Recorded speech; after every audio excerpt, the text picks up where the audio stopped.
하나님 말씀은 출애굽기 39장 1절 말씀입니다. 하나님 말씀을 제가 봉독합니다. 그들은 여호와께서 모세에게 명령하신 대로 청색, 자색, 홍색 실로 성소에서 섬길 때 입을 정교한 옷을 만들고 또 아론을 위해 거룩한 옷을 만들었더라. 아멘. 여성들이 입는 옷 중에서 매우 독특한 옷이 있습니다. 그런데 모든 여성들이 이걸 입으면 행복해해요. 그리고 다 좋아하는 것 같아요. 그러나 이 옷은 아무 때나 입으면 굉장히 불편합니다. 어떤 옷일까요? 너무 잘 아시네요. 웨딩드레스. 눈이 부시도록 밝고 화려한 웨딩드레스.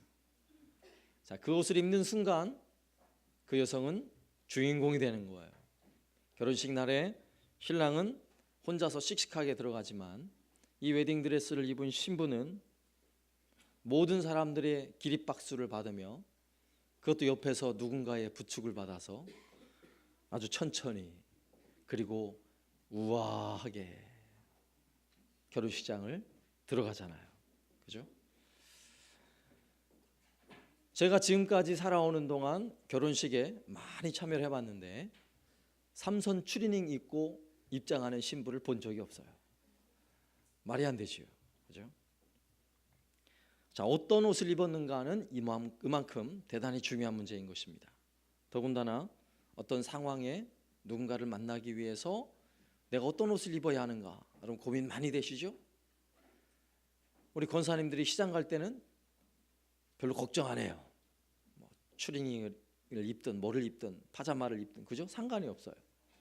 또 안 그런 분도 계시죠? 더러 계시긴 한데 주로 시장 갈 때는 별 걱정 없어요. 그러나 아들을 장가 보내기 위해서 상견례하는 자리에 내가 무슨 옷을 입고 가야 할까? 고민이 되잖아요.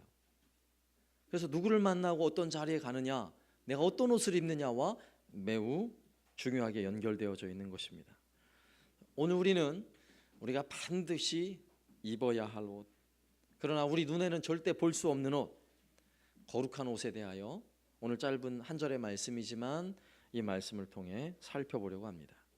먼저 첫 번째로 우리가 입어야 할 이 거룩한 옷은 하나님을 만나기 위해서 반드시 입어야 할 옷이에요. 하나님 만나려면 반드시 이 옷을 입어야 돼요. 하나님께서 대제사장 아론에게 최고의 옷을 입혀주려고 오늘 1절 말씀을 기록하고 있는 것입니다. 하나님이 디자이너예요. 옷감의 재질, 모양, 액세서리, 속옷과 겉옷 전부 하나님께서 일일이 꼼꼼하게 다 디자인해 주셨어요. 오늘 1절 말씀 한 번 더 읽어보면 그들은 여호와께서 모세에게 명령하신 대로 청색, 자색, 홍색 실로 성소에서 섬길 때 입을 정교한 옷을 만들고 또 아론을 위하여 거룩한 옷을 만들었더라. 하나님께서 디자인하신 그 옷의 특징이 뭡니까? 재료는, 그 옷의 옷감 재료는 청색, 자색, 홍색 실이다, 이렇게 말씀하죠. 여기서 색깔의 상징적인 의미를 이야기하는 경우도 있는데 물론 그런 의미도 있겠지만 더 중요한 것은 이 청색, 자색, 홍색 실은 그 당시에 굉장히 소중한 재료예요. 옛날에 우리나라도 그랬죠.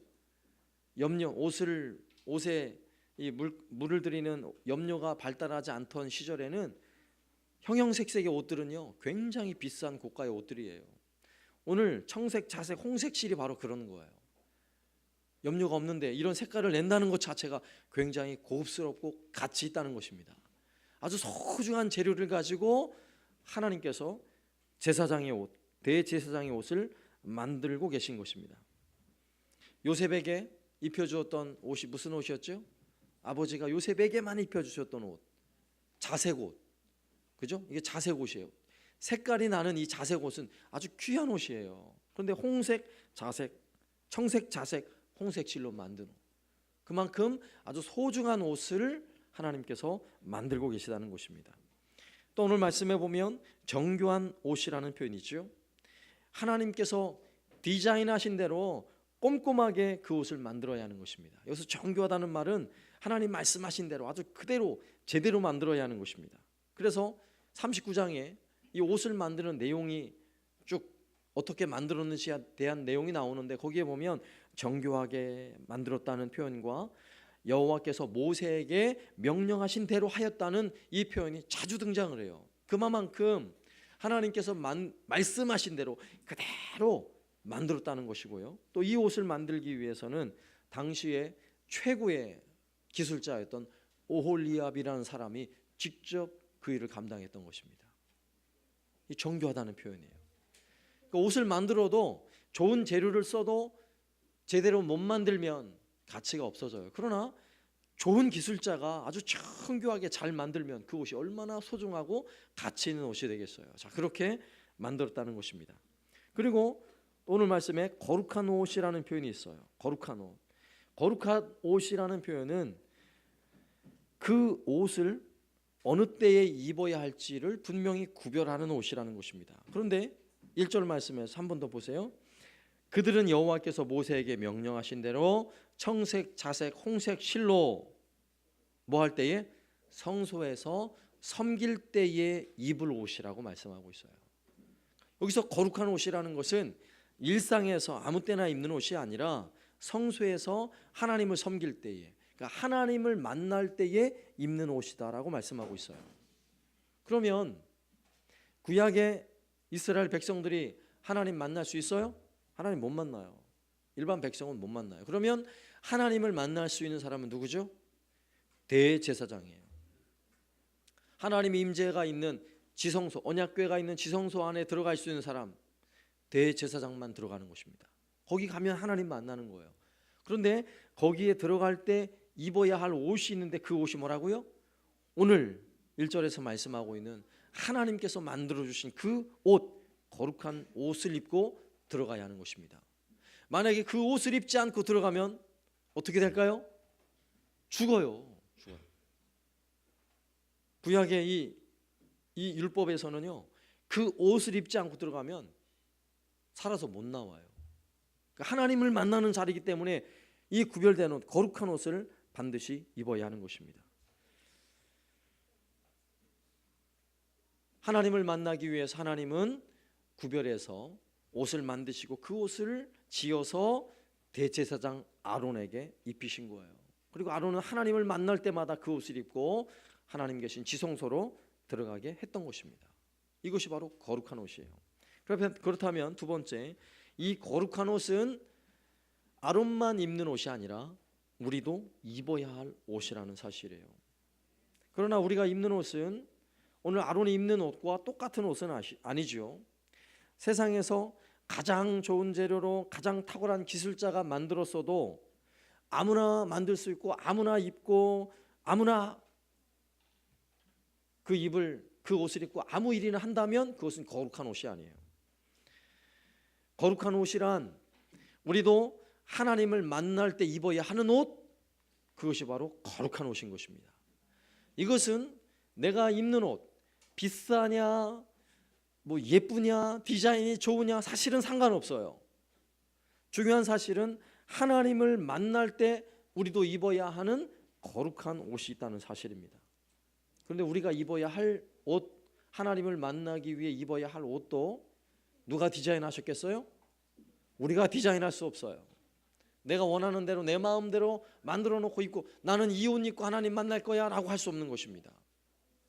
물론 여러분 예배 드리러 올 때, 오늘 예배 드리러 올 때 오늘 하나님 만나러 가는데 내가 예쁘게 옷을 입고 가야지, 여러분 이런 마음 가지고 오셨죠? 그 마음 소중해요. 그러나 우리가 하나님을 만나기 위해 진짜 입어야 할 옷은 그 옷이 아니에요. 아시겠죠? 그렇다고 추리닝 입고 오라는 얘기 아니에요.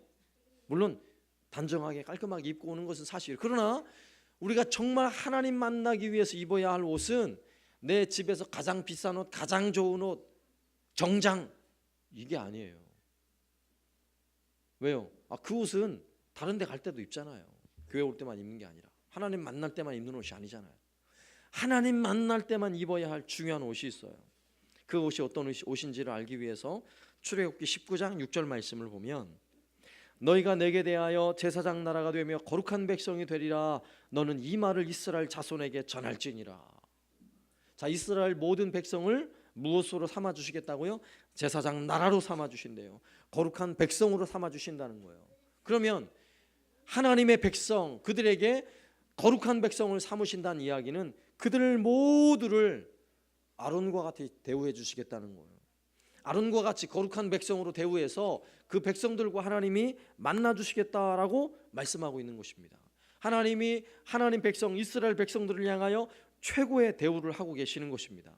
그렇다면 그들이 하나님을 만나기 위해서 입어야 할 그 옷은 어떤 옷일까요? 그러면 아론이 입었던 그 대제사장의 옷을 모두가 입어야 돼요? 모든 백성이 다 입어야 돼요? 청색, 자색, 홍색 실로 짠 옷, 그 옷을 입어야 돼요? 아니에요. 어떤 옷을 입어야 돼요? 거룩한 옷이에요. 거룩한 옷. 이 옷은 사람이 만들어 지어 입은 옷이 아니에요. 이 옷은 하나님께서 그 백성들에게 주셔야 입는 옷이고 그 백성을 거룩하다라고 선언하셔야 입을 수 있는 옷인 것입니다. 하나님 백성만이 입을 수 있는 옷이고 하나님이 인정해야만 입을 수 있는 옷이에요. 그래서 레위기 11장 45절 말씀에서는 이렇게 말씀하고 있어요. 나는 너희의 하나님이 되려고 너희를 애굽 땅에서 인도하여 낸 여호와라. 내가 거룩하니 너희도 거룩할지니라. 이렇게 말씀하고 있어요. 그렇다면 하나님께서 하나님 백성, 이스라엘 백성에게 너희도 거룩해라, 너희도 거룩의 옷을 입어라, 이렇게 그 백성에게 말씀하고 있는 것입니다. 그렇다면 혈통적 이스라엘 백성이 입어야 했던 그 거룩한 옷, 아론이 입은 그 옷은 아론의 직분, 하나님을 만나기 위한 직분 때문에 입어야 할 옷이잖아요. 아론이라서 입는 게 아니에요. 자기가 탁월해서 입은 게 아니에요. 하나님을 만나기 위해서 입어야 하는 그 옷. 이스라엘 백성도 거룩한 백성을 삼아 주셨으므로 그 백성들이 입어야 할 거룩한 옷. 그러면 마지막 세 번째로 우리가 입어야 할 그 거룩한 옷, 과연 그 옷은 어떤 옷입니까? 그 옷은 예수님으로 입는 옷이에요. 예수님으로 입는 옷. 갈라디아서 3장 27절에 누구든지 그리스도와 합하기 위하여 세례를 받는 자는 그리스도로 옷 입었느니라. 아멘. 무엇으로 옷을 입었다고요? 그리스도로 옷을 입었느니라. 근데 누가 그리스도로 옷을 입어요? 누구든지 그리스도와 합하기 위하여 세례를 받는 자는 이라고 말씀하고 있습니다. 세례가 굉장히 중요한 거예요. 우리의 의식 속에서. 예수님을 만나고 주님을 믿는 모든 사람, 그들에게는요 사실은 영적 세례를 이미 받은 거예요. 성령 세례를 받은 거예요. 형식적인 세례 아니라 진짜 세례를 받은 거예요. 그 세례를 받은 사람은 전부 다 무슨 옷을 입었어요? 예수의 옷을 입은 사람들이다라고 말씀하고 있는 것입니다. 한번 생각해 보세요. 하나님께서 디자인하신 우리에게 하나님을 만날 때 꼭 입고 오너라라고 말씀하신 정말 거룩한 옷, 그 옷은 어떤 옷입니까? 아론이 입었던 청색, 자색, 홍색 실로 만든 옷이에요? 아니에요. 예수로 만든 옷이에요. 예수로 만든 옷. 그러면 그 가치를 비교해 보세요. 무엇이 더 고귀해요? 청색, 자색, 홍색 실이 고귀해요? 물론 그 당시에는 상당히 고급 옷감이에요. 그러나 그보다 더 고귀하고 비교할 수 없자 가치 있는 예수의 옷, 이보다 더 고귀하고 가치 있는 옷은 세상에 없습니다. 우리는 거룩한 옷, 예수님의 옷을 입고 오늘도 주님 앞에 나온 것입니다. 예수님의 옷을 입으면 하나님은 우리 안에 있는 그 어떤 허물도, 어떤 죄악도 우리를 향해 캐묻지 않으세요. 오늘 우리가 하나님 앞에 나올 때 우리가 하나님 앞에 자랑거리가 있어서 나온 사람 한 명도 없어요. 우리는 여전히 부족해요. 여전히 죄가 많고 허물이 많아요. 때로는 마음의 상처도 많고요. 어떤 때는요 남들 앞에 서기조차 부끄러운 모습도 있어요. 그럼에도 불구하고 예수의 옷을 입으면 우리는 하나님 앞에 나아가는 것입니다. 하나님 앞에 그것도 당당히 나아가는 것입니다. 우리가 그 거룩한 옷, 예수의 옷을 입었다는 사실을 우리는 믿는 것입니다. 대제사장이 거룩한 옷을 입고 성소에 들어가듯이 오늘 우리는 예배하는 이 시간 예수님의 옷을 입고 하나님 앞으로 나오는 것입니다. 오늘 우리가 예수님의 옷을 입었다라고 말하면 이 옷은 무엇을 의미하는 줄 아세요? 로마서 13장 14절 말씀에 오직 주 예수 그리스도로 옷 입고 정욕을 위하여 육신의 일을 도모하지 말라, 이렇게 말씀하고 있어요. 우리가 예수의 옷을 입었다면 하나님 앞에 나와 이렇게 예배하는 것은 너무도 당연한 것이죠. 하나님을 만나고 하나님을 대면하는 것은 너무나 당연한 거예요. 그러나 예배 때만 하나님을 대면하고 만나는 것이 아니라 이제 예수의 옷은 한번 입으면 벗어 제껴놓는 옷이 아니에요. 날마다 옷을 입고 있는 것입니다. 그 옷을. 그러면 날마다 그 옷을 입고 우리는 누굴 만나는 거예요? 하나님을 만나요. 그러면 오늘 로마서 13장 14절 말씀처럼 그 옷을 입은 사람은요, 정욕을 위하여, 육신의 일을 위하여, 죄의 일을 위하여 내 마음과 내 생각이, 내 몸이 머물 수 있어요? 그럴 수 없다라고 성경은 말씀하고 있는 것입니다. 그러므로 오늘 우리가 입은 이 예수의 옷은 나를 거룩하게 만든 것입니다. 내 몸을 거룩하게 만들고, 내 모든 삶을 거룩하게 만들고, 내가 하는 모든 생각을 거룩하게 만들고, 내가 하는 모든 일을 거룩하게 만드는 의의 옷, 거룩한 옷인 것입니다. 오늘 우리는 그 옷을 입어야 돼요. 많은 교회들 가운데 가운을, 제가 입은 이 가운을 항상 예배 때마다 반드시 입는 그런 교회들이 있어요. 특히 천주교에서는 반드시 가운을 입죠. 또 동방 정교, 러시아 정교 이런 데서도 반드시 가운을 입어요. 그리고 통합 측에서도 많이 가운을 입고요. 뭐 다른 교단에서도 가운을 많이 입는데 우리 교단은 많이 안 입지요. 그리고 어떤 목사님들은 양복조차 안 입는 분도 계세요. 강단에 설 때 양복도 안 입고 간단하게 청바지 차림에 그냥 간단히 편하게 이렇게 입고 설교를 하시는 분들이 계세요. 근데 여기에는 굉장히 중요한 신학적인 의미가 있어요. 그냥 편하자고 입는 게 아니에요. 왜 입는 거예요? 이 가운으로 나를 덮을 수 없어요. 사실은 설교자가 내 죄와 허물 다 감출 수 없어서 가운이라도 덮어서 나를 감추고 설교를 하는 게 이 가운이거든요. 그러나 이 가운으로 내 죄를 덮을 수 있어요? 그럴 수 없어요. 그래서 눈에 보이는 옷으로 나를 덮는 게 아니라 예수로 옷 입자, 예수로 거룩한 옷을 입자. 그래서 어떤 설교자는 양복도 안 입는 거예요. 왜요? 자신이 설교한 말씀 그대로 내가 삶으로 예수의 삶을 살아야 그게 거룩한 옷인 것입니다. 가운을 입고 다 설교할 때는 그럴듯이 설교하고 거룩한 체 하지만 삶 속에서 거룩의 옷이 없다면, 삶 속에서는 가운을 벗어놓듯이 예수에 다 벗어던지고 거룩하게 살지 못하고 있다면 말이 안 되는 거예요. 말이. 이것은 목사로서만 그런 것이 아니라 예수를 믿는 모든 성도들은 그 모든 삶 속에, 그 모든 행실 속에 거룩의 옷, 예수의 옷을 입어야 하는 것입니다. 예수의 옷을 입고 끊임없이 죄를 끊고 예수의 옷으로 끊임없이 내 죄와 허물을 덮고 날마다 내 삶 속에서 하나님 앞에 나오는 삶, 이것이 바로 거룩한 옷, 예수의 옷을 입은 사람의 삶의 모습인 것입니다. 특별히 오늘 성찬식을 거행하는데, 성찬식을 거행하는 이 시간 다시 한번 예수님의 옷을 점검하세요. 내가 입은 이 예수의 옷, 내가 혹시 다 벗어놓지 않았는가?